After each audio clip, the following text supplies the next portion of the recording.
May 2, 1892.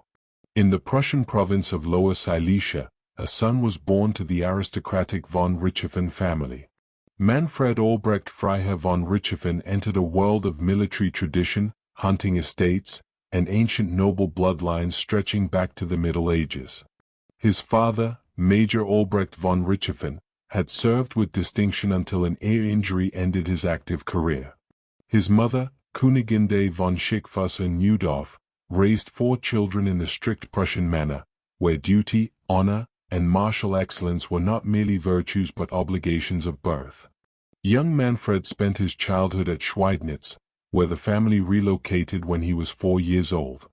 The vast forest surrounding his home became his training ground. With rifle in hand, he stalked deer and wild boar, learning patience, precision, and the hunter's instinct, the ability to predict movement, to wait for the perfect moment, to kill with a single shot. He rode horses with fearless abandon, pushing himself and his mount to the limits of speed and endurance. Gymnastics and football consumed his school hours, but academics held little interest. He later admitted he did only what was necessary to pass, nothing more. At age 11, his father enrolled him at the Cadet Institute at Wallstadt. Manfred had not asked to become a cadet. He did not dream of military glory. But his father wished it, and in Prussian families of rank, a father's wish was command. The institution was harsh, designed to break boys and remake them as officers. Cold morning formations, relentless drill, unforgiving discipline. Manfred endured it with characteristic stubbornness, never excelling, never failing, walking the narrow line of adequate performance. In 1909, at age 17, he advanced to the Royal Prussian Military Academy at Lichterfeld near Potsdam. Here, the final Polish was applied. 2 years later, in April 1911, Lieutenant Manfred von Richthofen received his commission as an officer in one of Germany's most prestigious cavalry regiments, Ulanen Regiment Kaiser Alexander der III von Russland, 1st West Prussisches, No. 1. The Uhlans, lancers in the old style, men on horseback who embodied speed, shock, and centuries of martial tradition. Pre-war service was pleasant duty for a young aristocrat. Richthofen patrolled the Polish border, participated in elaborate maneuvers, competed in steeplechases and horse races. He won money gambling on his own riding skill. The regiment maintained the traditions of a bygone age, colorful uniforms, gleaming sabers, regimental balls where officers danced with merchants' daughters and dreamed of glory. Then August 1914 shattered everything. Germany mobilized. The great armies of Europe lurched into motion like massive locomotives heading for inevitable collision. Richthofen's regiment deployed to both the eastern and western fronts. He participated in the invasion of Belgium and France, rode reconnaissance missions under fire, and earned the Iron Cross Second Class on September 12, 1914, for courage under enemy fire. Near Arlon, his cousin was killed in action. The reality of war, sudden, violent, final, impressed itself upon him. But something more profound was happening to cavalry warfare itself. Machine guns transformed battlefields into killing grounds where horses were simply large, screaming targets. Artillery fire turned forests into moonscapes of shell craters and splintered stumps. Trenches snaked across France and Belgium, dividing Europe into parallel universes of mud, wire, and death. Cavalry charges, which had decided battles for millennia, became suicidal anachronisms. Richthofen's regiment was dismounted. Proud Uhlans became dispatch runners, telephone linemen, supply clerks. For a man who had spent his entire life on horseback, who had trained as a hunter and warrior, this degradation was intolerable. When headquarters ordered his transfer to the Army Supply Service, essentially a bureaucratic position managing food and equipment, Richthofen composed a request that revealed everything about his character. He wrote, "I have not gone to war in order to collect cheese and eggs, but for another purpose." The request was approved. In late May 1915, Lieutenant Manfred von Richthofen transferred to the Imperial German Flying Corps. He had examined a German military aircraft behind the lines and been fascinated by it. But his interest was not technical or romantic. It was practical. Aircraft could range freely across battlefields that had become static, could move at speeds cavalry could never match, could strike where they pleased. They represented mobility, hunting, individual combat, everything the trenches had destroyed. There was one small problem: Richthofen did not know how to fly. In the rigid class consciousness of 1915, this did not concern him. He assumed he would serve as an observer, the officer's role, while some technician handled the actual flying. On the Eastern Front, assigned to Feldflieger Abteilung 69, he flew reconnaissance missions over Russian lines. From his observer's position, he experienced the intoxication of altitude for the first time. It was a glorious feeling, he later wrote, to be so high above the earth, to be master of the air. When a French Farman reconnaissance aircraft appeared, Richthofen fired his observer's machine gun in long, excited bursts. The enemy aircraft descended trailing smoke, but it fell behind French lines. No confirmation was possible. It did not count. This frustrated him profoundly.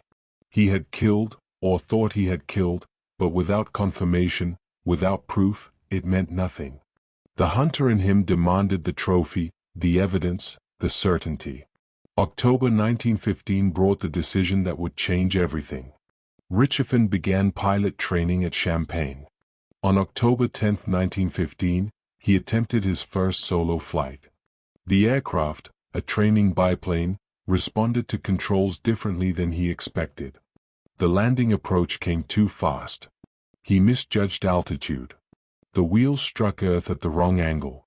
Wood splintered, fabric tore, metal bent. Richthofen climbed out of the wreckage, physically unharmed but humiliated. He had converted, as he put it, his airplane into a battered school bus. His fellow trainees laughed. The instructors shook their heads. But he continued. Flight after flight, perhaps 25 in total, less than 30 hours of instruction. By modern standards, this was criminally inadequate.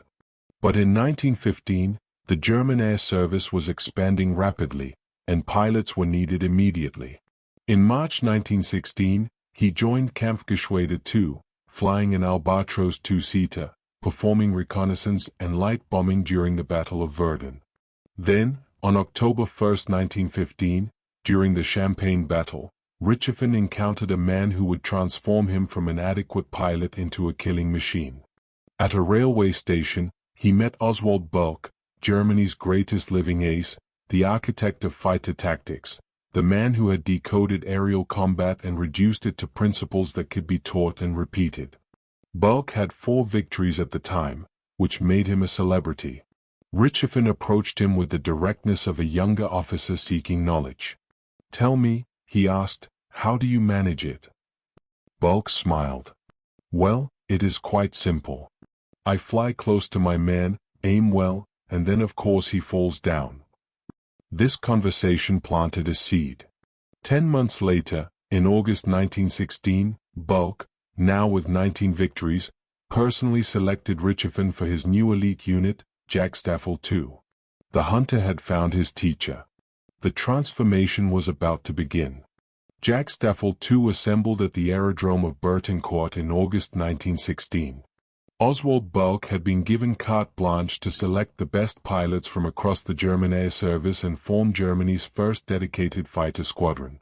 The concept was revolutionary, not reconnaissance, not bombing, but hunting. Pure aerial combat.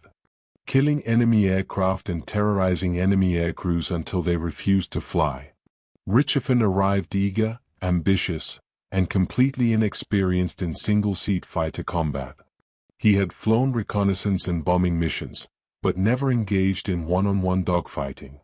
Bulck gathered his pilots and taught them what would become immortal as the Dicta Bulck, 8 tactical maxims that distilled everything the great ace had learned through 20 victories. First, try to secure advantages before attacking. If possible, keep the sun behind you. Height equals advantage. The pilot above controls the engagement. He can dive to gain speed, can attack from an angle the enemy cannot cover, can break off if the situation turns unfavorable. The sun blinds the enemy, makes you invisible until the moment you open fire. Second, always carry through an attack when you have started it. Indecision is death. Once committed, press the attack until the enemy is destroyed or you are forced to disengage by damage or ammunition exhaustion. Third, fire only at close range, and only when your opponent is properly in your sights. Machine gun ammunition is limited. Traces and regular rounds mixed in belts give you perhaps 20 to 30 seconds of continuous fire before reload. Every bullet must count. 50 yards is ideal. Closer if possible. At 200 yards, you are wasting ammunition. Fourth, always keep your eye on your opponent and never let yourself be deceived by ruses. Enemy pilots will fake damage, will pretend to dive away defeated, will lead you over their own airfields where anti-aircraft guns wait. Trust nothing. Fifth, in any form of attack, it is essential to assail your opponent from behind.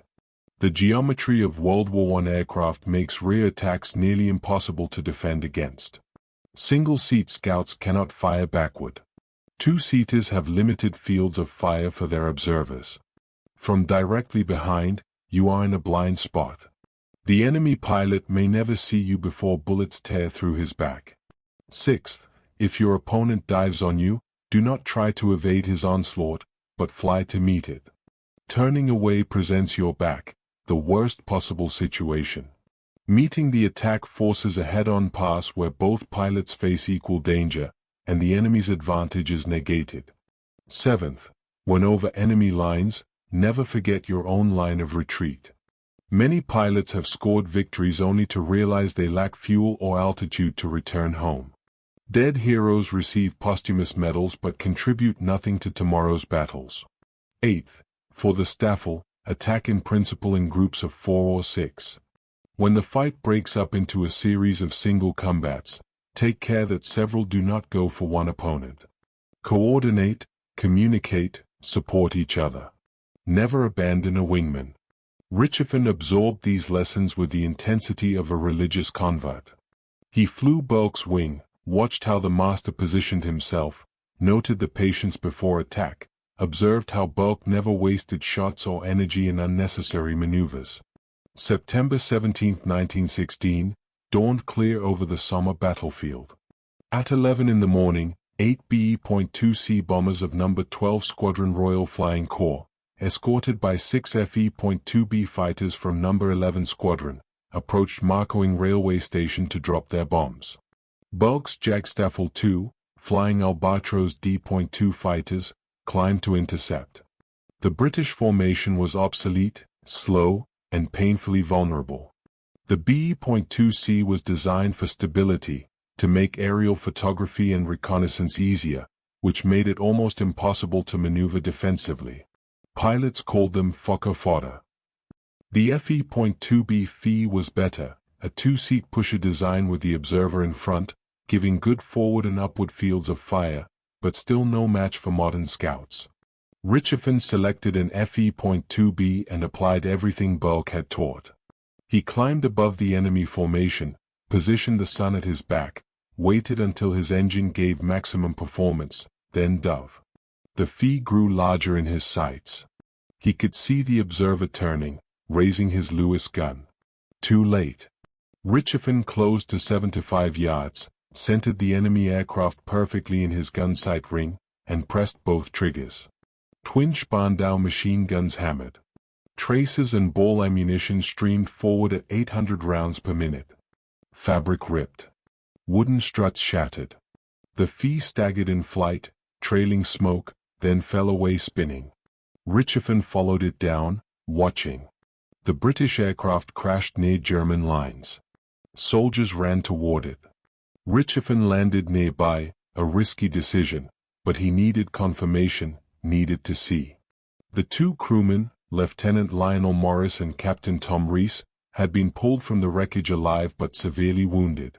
Both men died shortly after in a German field hospital.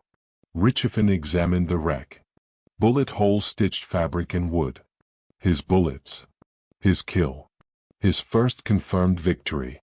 He stood there, feeling, what? Triumph? Guilt? He later wrote that he honored the fallen enemy by placing a stone on the grave.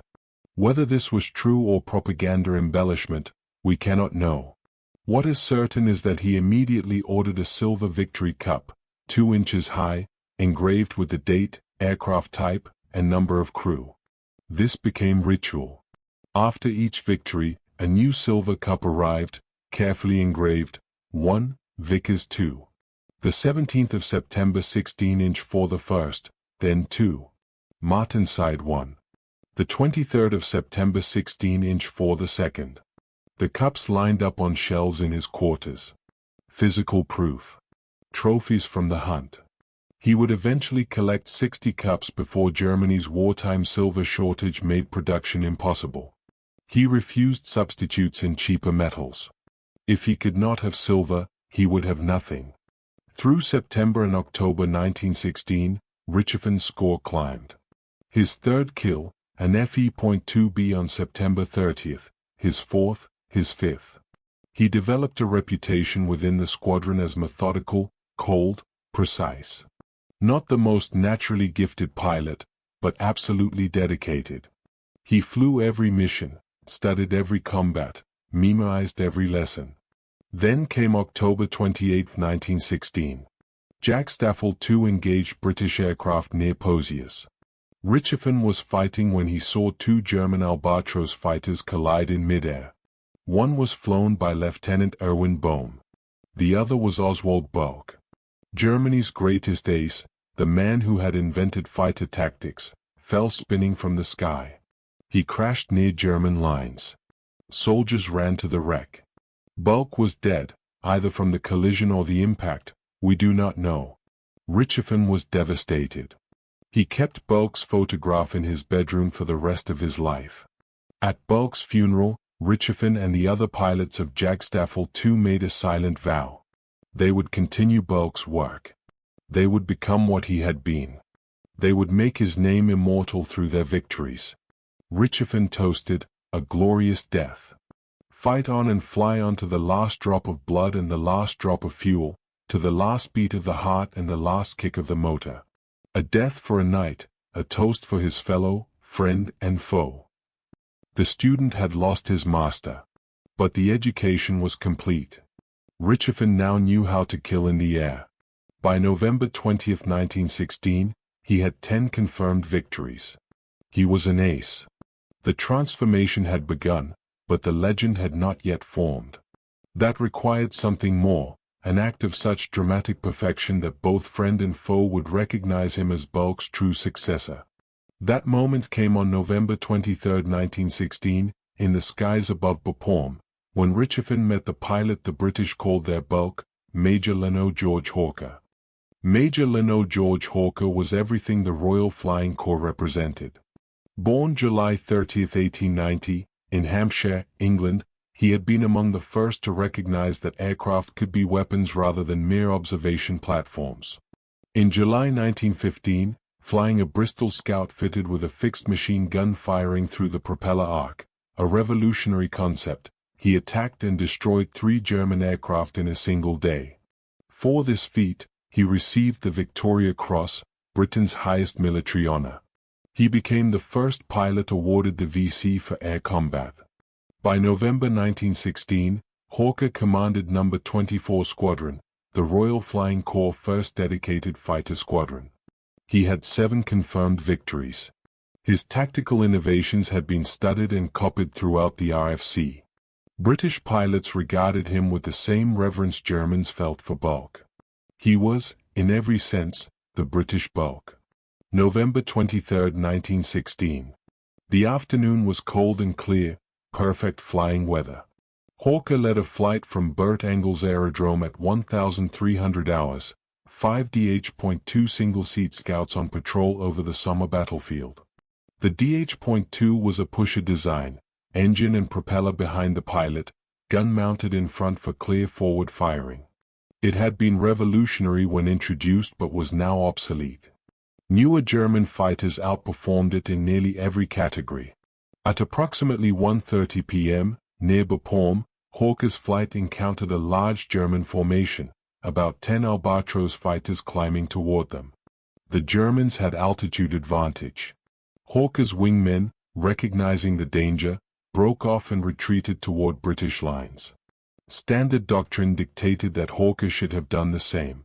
He was outnumbered, outclimbed, and flying an inferior aircraft. Instead, Hawker turned east, directly toward the German formation, alone. Whether this was foolish courage or calculated tactics, we cannot know. Perhaps he intended to draw the Germans away from his squadron. Perhaps he saw an opportunity to attack a straggler. Perhaps he simply refused to retreat. Manfred von Richthofen, flying an Albatros D.2 painted with red wheel covers and tail, separated from the German formation and engaged Hawker one-on-one. What followed became the most famous aerial duel of World War I, a 5-minute dance of death that defined both men's reputations. The technical mismatch was severe. Richthofen's Albatros D.2 mounted a 160 horsepower Mercedes D.3 engine, giving it a top speed of approximately 109 miles per hour and a ceiling of 17,000 feet. It carried twin synchronized 7.92 mm Spandau machine guns with approximately 500 rounds per gun. The DH.2 had a 100 horsepower Leron rotary engine, maximum speed of 93 miles per hour, ceiling of 14,000 feet, and a single .303 Lewis gun with 47 round pan magazines. But Hawker was no ordinary pilot, and the DH.2, while slower, could turn inside the Albatros. The duel began at approximately 8,000 feet altitude.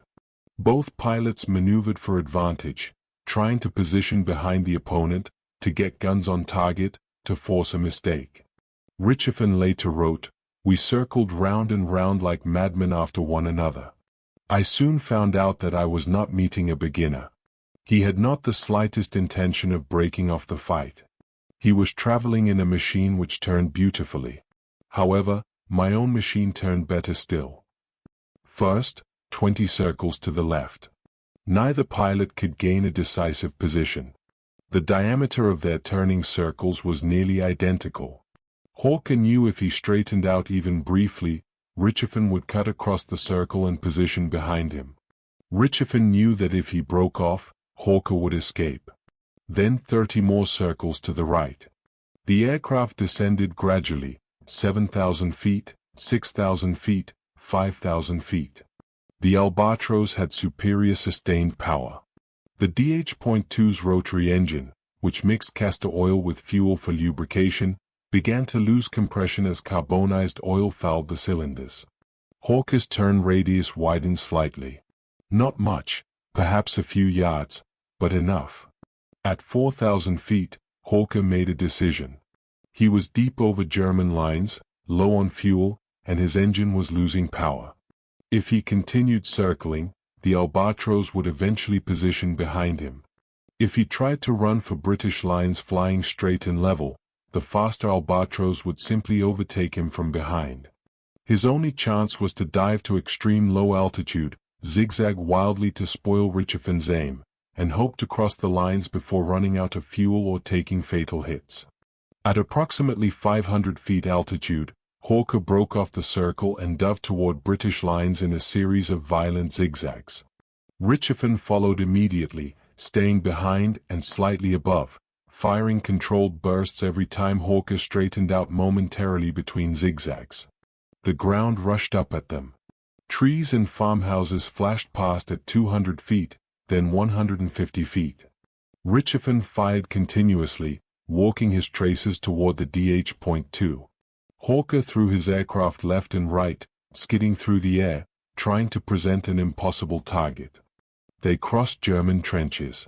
British lines were now visible ahead, perhaps 500 yards away. Hawker was nearly home. Just a few more seconds. Then, 150 feet above the ground, 150 feet behind German trenches, a single bullet struck Hawker in the back of the head. His hands fell from the controls. The DH.2 nosed down and crashed into a field near Louisenhof Farm. Hawker was killed instantly. He had come within seconds of escape. Richthofen circled the crash site, then landed nearby. German soldiers had already reached the wreck. They helped Richthofen remove Hawker's Lewis gun as a trophy. He later mounted it above his quarters doorway. He also kept Hawker's .455 Webley revolver. The victory cemented Richthofen's reputation. He had defeated the British bulk in single combat. When word spread through British squadrons, pilots who had considered him just another German ace began to speak his name with respect and fear. German high command took notice. The Kaiser sent a personal telegram of congratulations. But something else happened after the Hawker duel. Richthofen began to see aerial combat not as warfare but as hunting. In his autobiography, he wrote about opponents with the same language he used for game animals: stalking, closing range, the perfect shot, the trophy. The aristocratic hunter had found his forest. The prey simply happened to be human. And now he would add something to make himself unmistakable, something that would transform him from a successful pilot into a legend and a psychological weapon. He would paint his aircraft red. January 1917. Manfred von Richthofen assumed command of Jagdstaffel 11 at La Bréelle Aerodrome near Douai, France. At age 24, with 16 confirmed victories, he was one of Germany's most successful fighter pilots. But success was not enough. He wanted something more: recognition, fear, immortality. He made a decision that would define him forever. He ordered his personal Albatros D.3 fighter painted bright crimson red from propeller to tail. Every square inch of fabric, every wooden strut, every metal fitting, all painted in a red so vivid it could be seen from miles away. His reasoning was both practical and psychological. Practically, it marked him as squadron commander, allowing his pilots to follow him in the chaos of aerial combat. Psychologically, it was a challenge, a taunt, an assertion of absolute confidence. It said, "I am here. I am not hiding. Come and kill me if you can." His brother Lothar, who would later join Jaster 11 and score 40 victories of his own, explained the philosophy. The red color signified a certain insolence. Everyone knew that. It attracted attention. Proudly we looked at our red birds. The British and French reaction was initially one of curious amusement. Allied intelligence reports mentioned a bright red Albatros operating over the Somme. Pilots returning from patrols described it as eye-catching, unusual, perhaps even feminine. Some assumed the pilot was showing off, compensating for lack of skill with theatrical display. Then Richthofen began shooting them down.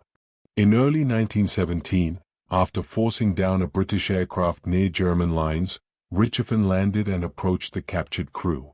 He asked, with his usual directness, whether they had seen his red machine in the air. One British airman replied, "Oh, yes. I know your machine very well. We call it Le Petit Rouge. The Little Red One." The nickname carried no particular fear at that point, just recognition of an unusual aircraft. Another captured British pilot expressed genuine surprise when Richthofen identified himself. The pilot had assumed, from the flamboyant paint scheme, that the red aircraft was flown by a woman, some Germanic version of Joan of Arc. He was intensely surprised when Richthofen assured him that the supposed girl was standing in front of him. This was not intended as a joke. The British pilot actually believed only a woman would paint her aircraft in such extravagant colors. British aviation editor C.G. Gray wrote dismissively in the Aeroplane magazine about the Little Red Albatros and its pilot's apparent vanity. The tone was patronizing, a professional journalist amused by what he saw as childish theatrics. This mockery would prove tragically premature. Because as January turned to February, and February to March, and March to April, the red aircraft appeared again and again over the Western Front. And every time it appeared, Allied aircraft fell from the sky. Richthofen's tactics were brutally efficient. He applied the dicta bulk with mechanical precision. Height advantage first, always climb above the enemy, control the engagement, strike when and where you choose. Sun behind you whenever possible, blinding the enemy until you are already firing. Close range, 50 yards if possible, never waste ammunition at long distance.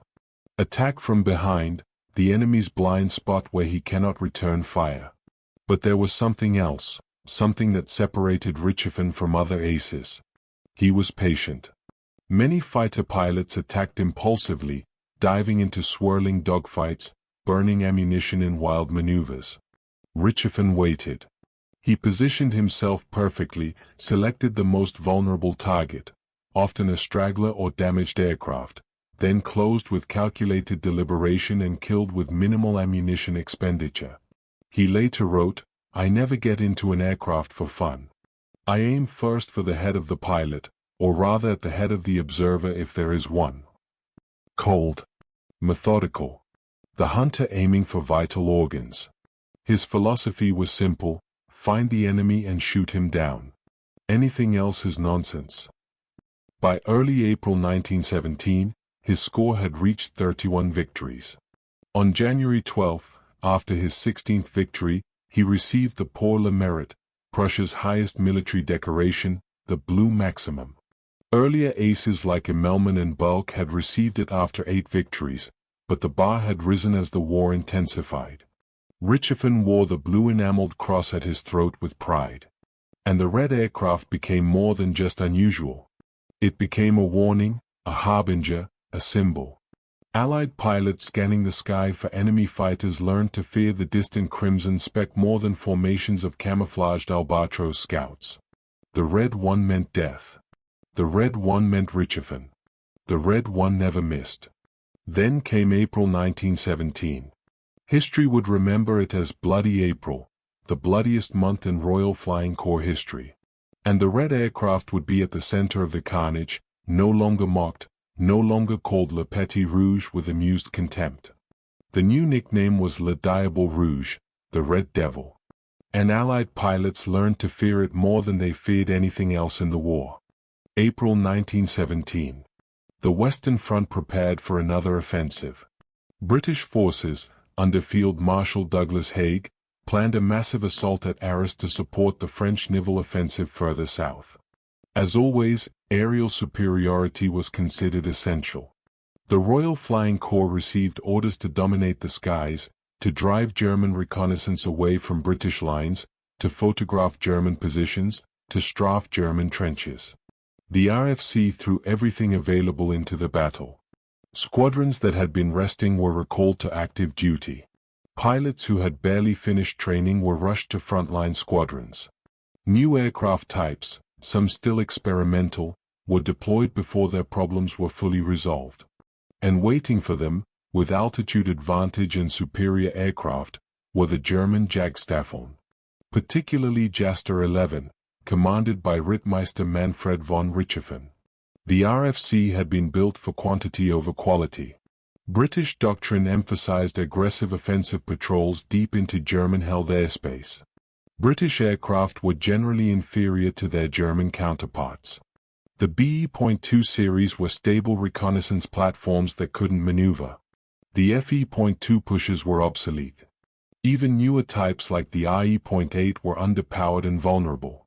The Bristol F.2A Bristfit had serious structural problems that weren't yet resolved. German fighters, by contrast, were specifically designed for air superiority. The Albatros D.3 that Richthofen flew mounted twin synchronized machine guns, a powerful inline engine, and excellent climbing ability. German doctrine emphasized patience. Let the enemy come to you, attack from advantage, withdraw if outnumbered. The result was predictable and horrifying. In April 1917 alone, the Royal Flying Corps lost 245 aircraft destroyed, 211 aircrew killed or missing, and 108 taken prisoner. German losses totaled 66 aircraft. The kill ratio was nearly 4-1 in Germany's favor. Average life expectancy for a newly arrived RFC pilot in April 1917 was 11 days. 11 days from arrival at the squadron to death in flames or capture or, if very lucky, severe wounds requiring evacuation to England. Some pilots died on their first patrol. Others survived a week before the law of averages caught up with them.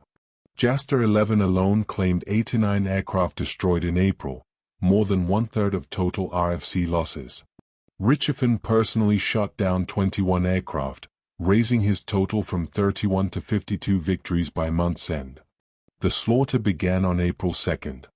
Richthofen shot down a BE.2D in the morning and a SOP with 1.5 strutter in the afternoon. April 5th, 2 Bristol F.2A fighters destroyed. April 8th, 2 more SOP with strutters. April 13th, 3 aircraft in one day, an IE.8 and 2 FE.2BS. April 16th, 2 BE.2E reconnaissance aircraft. The crews of these were Lieutenants Percy Warren and Sidney Carlin, and Lieutenants Herbert Green and Gordon Cameron. All 4 men were killed. Then came April 29, 1917, the single bloodiest day of Richthofen's career. 4 victories in one day. The first was a SPAD-7 fighter at 8:05 a.m.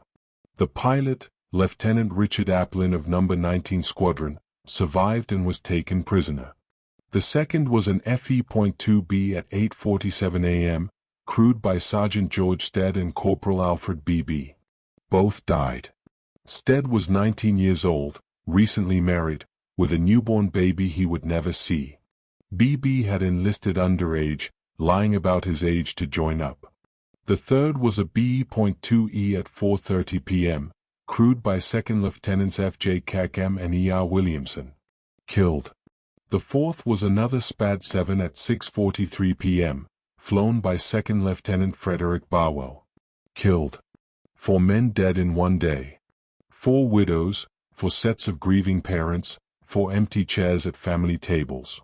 All killed by 1 man in 1 red aircraft in one spring day.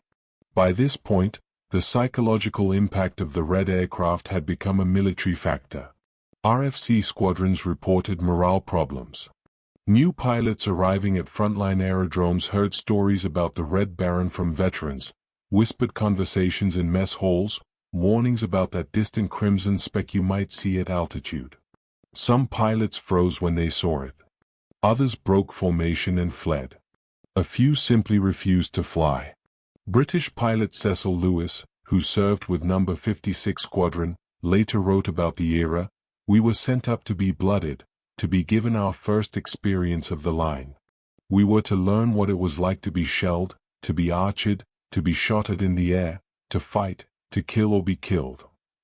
About the veterans who trained them, he added, "One could tell, by their eyes, if they had been over the lines much." The strain of continual expectation of surprise attacks, of incessant vigilance, of high-speed flying, which was then in its infancy, made most men jumpy and nervy. The nicknames evolved. Le Petit Rouge vanished from Allied vocabulary. Now it was Le Diable Rouge, the Red Devil, the Red Knight, the Bloody Red Baron, the Red Pirate, and simply, with exhausted resignation, Richthofen. German propaganda seized the opportunity. Newspapers published Richthofen's photograph. His autobiography, written during convalescent leave later in 1917, became a bestseller. Postcards showing him in full uniform with the Pour le Mérite at his throat sold by the thousands. School children collected them. He received marriage proposals from women he'd never met. The Kaiser sent personal congratulations after significant victories. On April 29, when he shot down his 50th aircraft, the FE.2B crewed by Stead and BB, he received a congratulatory telegram and a gift, a life-size bronze bust of himself. He kept it in his quarters and sometimes joked about it, but he also polished it regularly. By month's end, RFC losses were so severe that General Hugh Trenchard, commander of the RFC, faced questions about whether continuing offensive operations were sustainable. He insisted on maintaining pressure despite losses, arguing that giving Germany air superiority would be worse. But privately, senior officers knew April had been a disaster. 4 Allied pilots flying obsolete aircraft into German-controlled skies, Bloody April meant something very simple: probable death. And the symbol of that death, the physical manifestation of the terror, was the bright red aircraft that appeared suddenly at altitude and dove with machine guns hammering. They had laughed at Le Petit Rouge in January. By May, nobody was laughing. The red aircraft was death. And death was hunting. July 6, 1917, dawned clear over the Western Front near Wervik, Belgium. Jagdstaffel 11 launched a morning patrol, 10 Albatros D.V fighters led by Rittmeister von Richthofen in his now legendary Red Machine. Victory number, 57. Age, 25. Status, national hero, Germany's deadliest aerial killer, seemingly invincible. At approximately 9:30 a.m., they encountered a formation of Fe.2D two-seat fighters from No. 20 Squadron Royal Flying Corps. The Fe.2D Phi was an older design, a pusher biplane with the engine behind the pilot and the observer gunner sitting in front with a clear field of fire forward and upward. Slow, underpowered, but dangerous if you approached carelessly. The observer could pour Lewis gunfire into an attacking fighter if the pilot miscalculated. Richthofen had shot down Fe.2s before. At least 15 of his victories were against this type. He knew their capabilities and limitations. He approached from behind and below, outside the observer's field of fire, closing to optimum range. The Fe.2D crew didn't see him until too late. Or so Richthofen thought. He later wrote, "I let him shoot. For a distance of 300 yards the best marksmanship is helpless. One does not hit the target at such a distance." This was standard doctrine. Wait until close range where every bullet counts, ignore long-range defensive fire that wastes ammunition and rarely hits. He closed to 50 yards. Lined up the shot. Perfect position, perfect angle. He pressed both triggers. Twin Spandaus hammered. The Fe.2D staggered, trailing smoke. Then, suddenly something strikes me in the head. The impact was instantaneous and catastrophic. A single .303 caliber bullet, fired by the Fe.2DS observer, Second Lieutenant Albert Woodbridge, struck Richthofen's head just behind the left ear. The bullet didn't penetrate his skull fully. It carved a 4-inch furrow through scalp and bone, but didn't enter his brain. Medical analysis later confirmed probable skull fracture, severe concussion, and temporary brain trauma. Richthofen's vision went dark. He later described the moment, "I was flying at an altitude of about 10,000 feet when everything went black. Complete temporary blindness. His hands fell from the controls.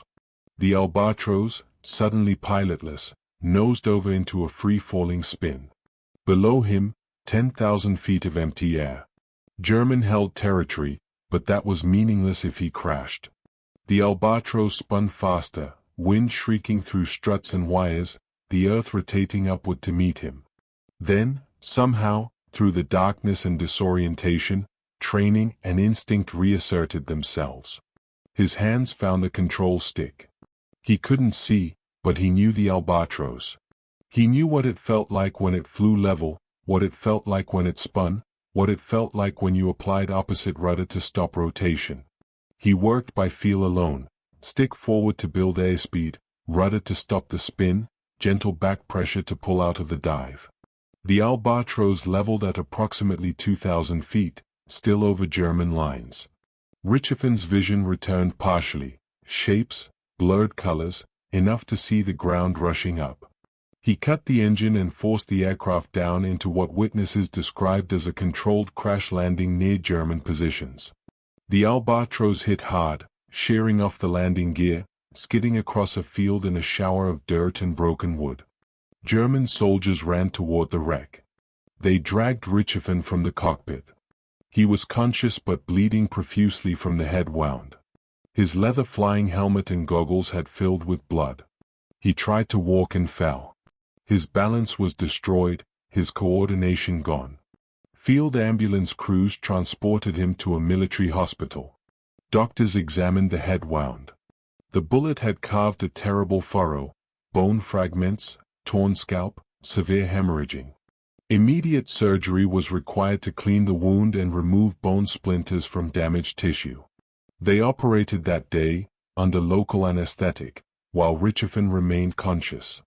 The credit for hitting Richthofen went to Captain Donald Cunnell of No. 20 Squadron RFC. Cunnell was killed just 6 days later in aerial combat. He never knew he had wounded the war's most famous fighter pilot. Richthofen should have been grounded for months. By modern medical standards, he suffered severe traumatic brain injury requiring extensive treatment and rehabilitation. Instead, he returned to active flight duty on July 25, 1917, just 19 days after the injury. He did so against medical advice, insisting he was fit. He was not fit. Not even close. The effects manifested immediately. After every combat mission, he experienced severe headaches, nausea, and dizziness. His balance never fully recovered. He suffered from what we now recognize as post-concussion syndrome, cognitive impairment, emotional instability, increased impulsivity.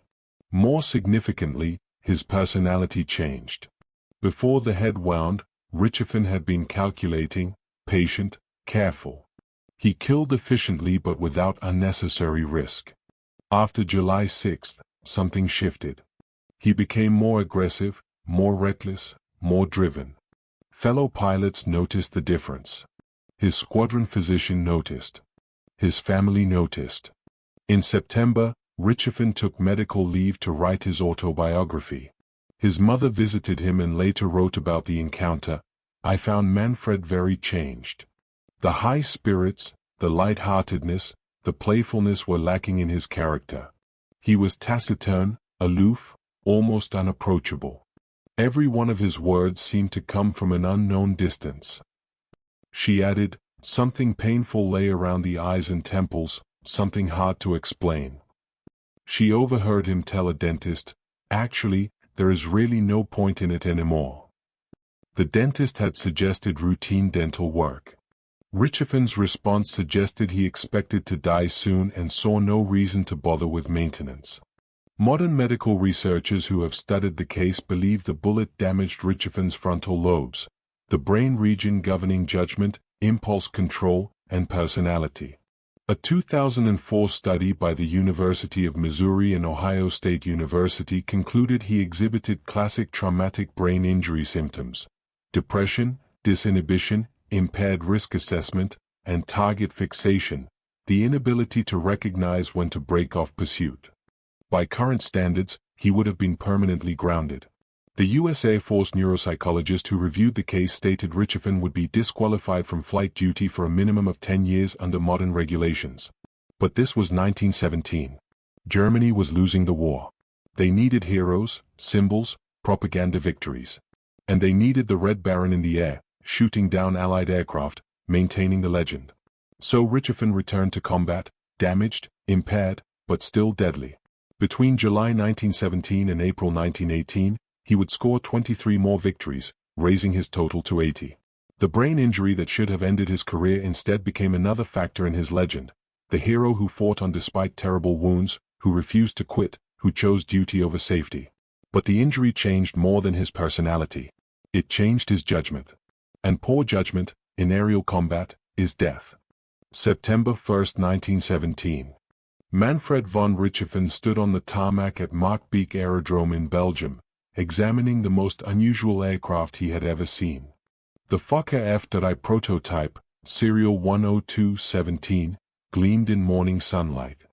3 wings stacked vertically, each one shorter than the one below. A stubby fuselage. A rotary engine spinning its entire mass at the front. It looked wrong, experimental, almost toy-like. Anthony Fokker, the Dutch aircraft designer, stood nearby, watching.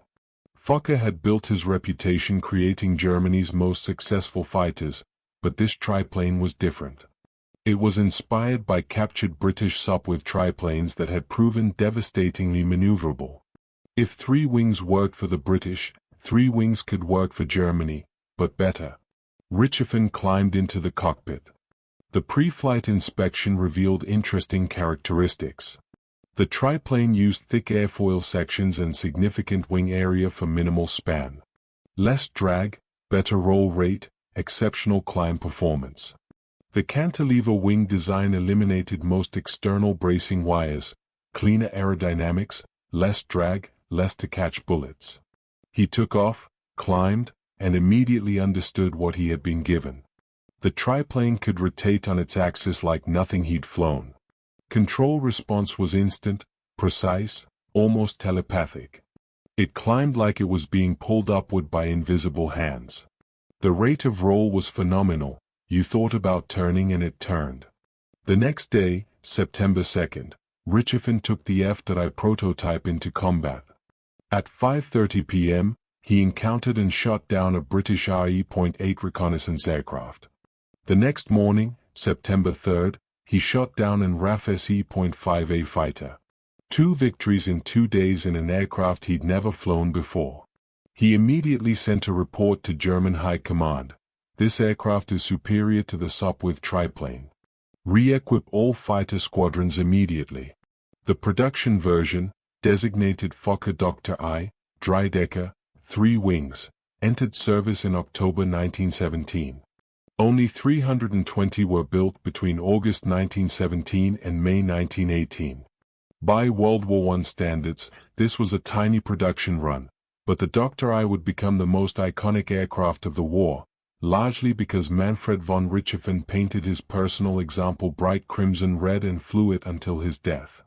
The specifications were both impressive and limited. The Oberissel Your.2 rotary engine produced 110 horsepower, adequate but not exceptional. Maximum speed was 103 miles per hour at sea level, slower than most contemporary British fighters. The SE.5A could reach 120 miles per hour. The Sopwith Camel could reach 115 miles per hour. In level flight or diving, the Dr. I was slower. But in a turning fight, the Dr. I was unmatched.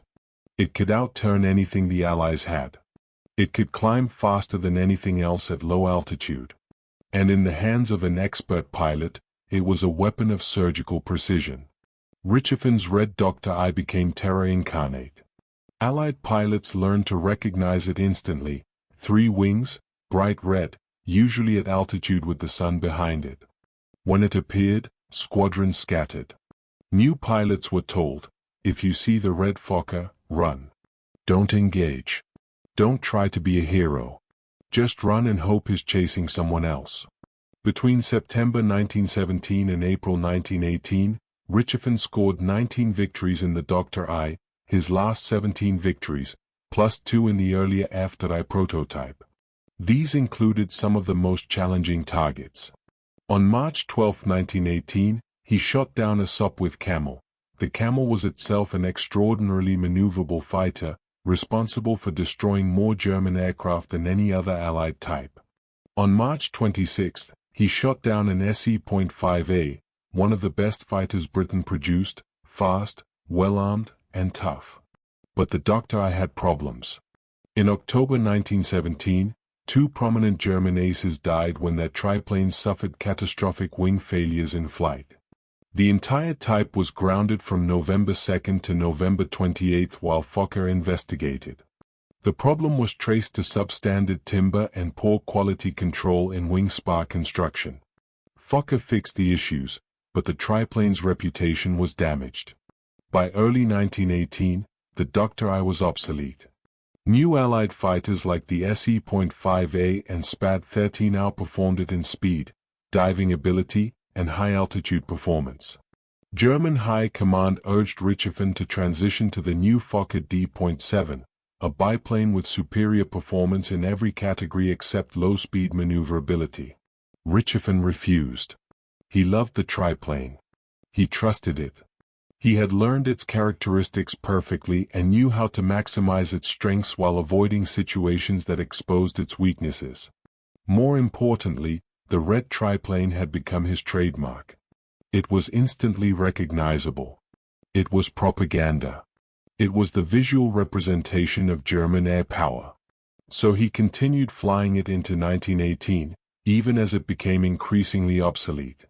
His squadron transitioned to D.VIIs and improved Albatros fighters, but Richthofen kept his Red Dr. I.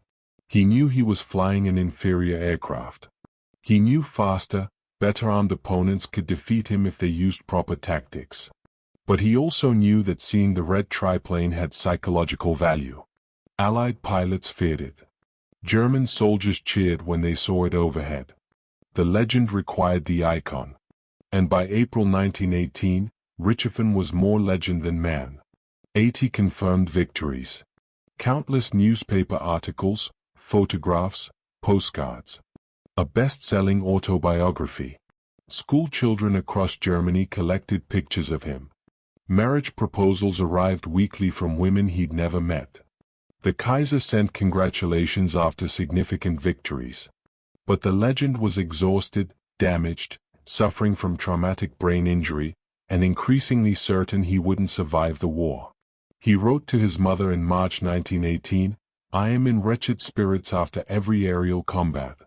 I believe that the war is not as the people at home imagine it, with a hurrah and a roar. It is very serious, very grim." In his last letter home, he wrote, "When I have shot down an Englishman, my hunting passion is satisfied for a quarter of an hour. Therefore, if one of them comes down, I have the feeling of complete satisfaction. Only much, much later, I have the aftertaste." He was 25 years old. He had killed 84 men personally, possibly more, depending on disputed victories. The kill count was approaching the number of years he had been alive. And the red triplane, the icon, the psychological weapon that had once made Allied pilots flee, was about to carry him to his death. April 21, 1918. Sunday morning. The Somme Valley battlefield stirred to life under clear skies. Unusual weather for the season, no fog, good visibility, a rare easterly wind blowing approximately 25 miles per hour from German lines toward Allied positions. 4 pilots. This meant anyone chasing an enemy deep into hostile territory would have a strong headwind slowing their return home. At approximately 10:40 a.m., Manfred von Richthofen led Jagdgeschwader 1, his flying circus, into the air from Kapi Aerodrome. The formation included multiple Jasters, approximately 15 aircraft total. Richthofen flew his personal Fokker Dr. I-425-17, painted entirely crimson red. Victory total, 80. Age, 25 years, 11 months. Status, the most successful fighter pilot in history. Someone on the ground called out to him for an autograph as he climbed into the cockpit. Richthofen laughed, one of his last recorded moments of humor, and replied, "What's the hurry? Are you afraid I won't come back?" The formation crossed the front lines at altitude, searching for British reconnaissance aircraft and observation balloons. Richthofen was tired. His mother had noticed during her January visit that he seemed distant, hollow, haunted. His squadron physician had repeatedly urged him to take extended leave. German High Command had offered him a ground posting to preserve his propaganda value. He had refused everything. "I should despise myself," he told them, "if I consented to live on as a pensioner of my honor while every poor fellow in the trenches has to stick it out." At approximately 10:45 a.m., the German formation spotted British aircraft near Vaux-sur-Somme, Sopwith Camels from No. 209 Squadron Royal Air Force, led by Canadian Captain Arthur Roy Brown. The two formations began maneuvering for advantage. In the swirling dogfight, Lieutenant Wilfred Wop May, a newly arrived Canadian pilot on his first combat mission, attacked a German triplane flown by Richthofen's cousin, Lieutenant Wolfram von Richthofen. May's guns jammed immediately, a common problem with the Camel's twin Vickers guns. His flight leader, Captain Brown, had explicitly instructed him, "If your guns jam or you get into trouble, break off and return home immediately. Do not stay in the fight." May broke off and dove toward Allied lines. Standard doctrine, sensible tactics for a novice pilot with jammed guns. Then Manfred von Richthofen turned to pursue him. This decision violated everything Richthofen had taught for 2 years. The Dicta Bulk 7th maxim, when over enemy lines, never forget your own line of retreat. Richthofen was already over Allied territory, with a strong easterly wind against him. Pursuing deeper would mean an even longer return flight against headwind, burning extra fuel. May was fleeing, presenting no threat. Dozens of other targets remained in the dogfight above. But Richthofen followed May down. Lower and lower. Diving through 5,000 feet, 4,000, 3,000. May later described his terror. I kept looking back and saw Richthofen right on my tail. I couldn't shake him. Captain Brown, seeing May in danger, dove steeply and fired a burst at Richthofen's triplane from approximately 200 yards range and slightly above and behind. Brown saw his tracers pass near the red aircraft, but whether he scored hits is unknown. Richthofen briefly turned, either responding to Brown's attack or beginning a normal turn to lead May's flight path, then resumed pursuing May. Brown had to pull up sharply to avoid hitting the ground. The fight had descended below 1,000 feet. Brown climbed back to altitude, certain he had driven Richthofen off. He assumed the combat was over. It was not. Richthofen continued chasing May at rooftop level, 100 feet altitude, perhaps less. They screamed over the village of Vaux-sur-Somme, over German trenches, over no man's land, over British trenches. Richthofen fired controlled bursts. May threw his camel left and right, skidding wildly. Australian machine gun positions along Morlancourt Ridge tracked both aircraft. Gunners of the 24th Machine Gun Company and 53rd Battery recognized the bright red triplane. Some opened fire immediately. Sergeant Cedric Popkin, 24th Machine Gun Company, Australian Imperial Force, commanded a Vickers machine gun position. He later wrote, "The British plane was flying very low, coming towards me. The Fritz was following closely, firing. I opened fire immediately on the Fritz, which was then perhaps 100 to 120 yards in front of me." Gunner Robert Buey, operating another Vickers position, recorded, "At 200 yards, with my peep sight directly on Richthofen's body, I began firing with steady bursts. Then just before my last shots finished at a range of 40 yards, Richthofen's gun stopped abruptly. The thought flashed through my mind, I've hit him." A single .303 caliber bullet, fired from ground level, struck Richthofen's torso. The bullet entered his right underarm area, between the ribs, passed through his heart and lungs, and exited approximately 3/4 of an inch external to his left nipple. Modern forensic analysis confirms the bullet trajectory matches ground fire from Richthofen's right side while he was banking right in pursuit, not air-to-air fire from above and behind where Brown had been positioned. The effect was instant. Richthofen's hands fell from the controls. His body slumped forward. But the Dr. I, unlike many fighters, was stable. It continued flying in a rough straight line, gradually descending. Lieutenant G.M. Travers MC, an Australian artillery officer, witnessed, almost directly over the spot where I was lying, the enemy plane swerved to the right so suddenly that it seemed almost to turn over. Our plane went straight on.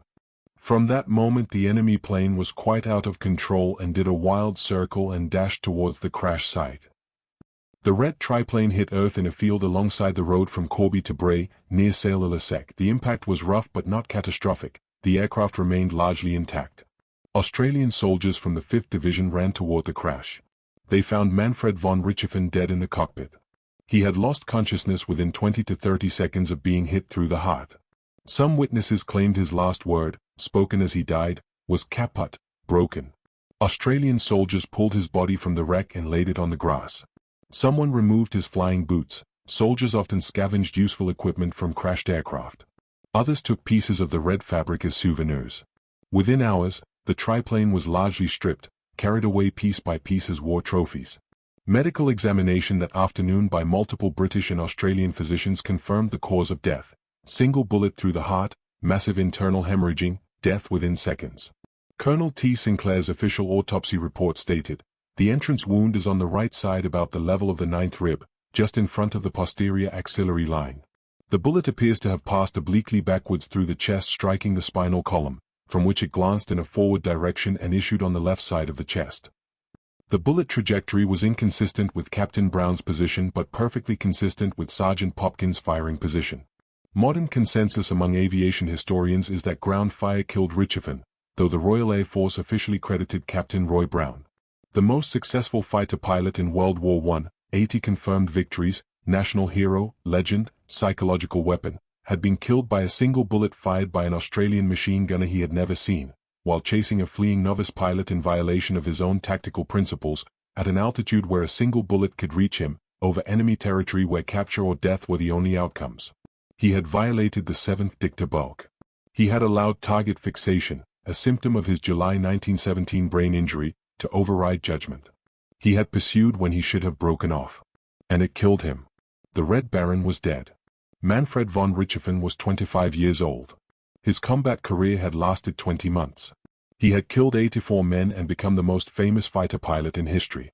And the legend, the terror, the red triplane that Allied pilots had learned to fear more than anything else in the war, lay scattered across a French field, carried away piece by soldiers who wanted to tell their grandchildren, "I was there the day they shot down the Red Baron."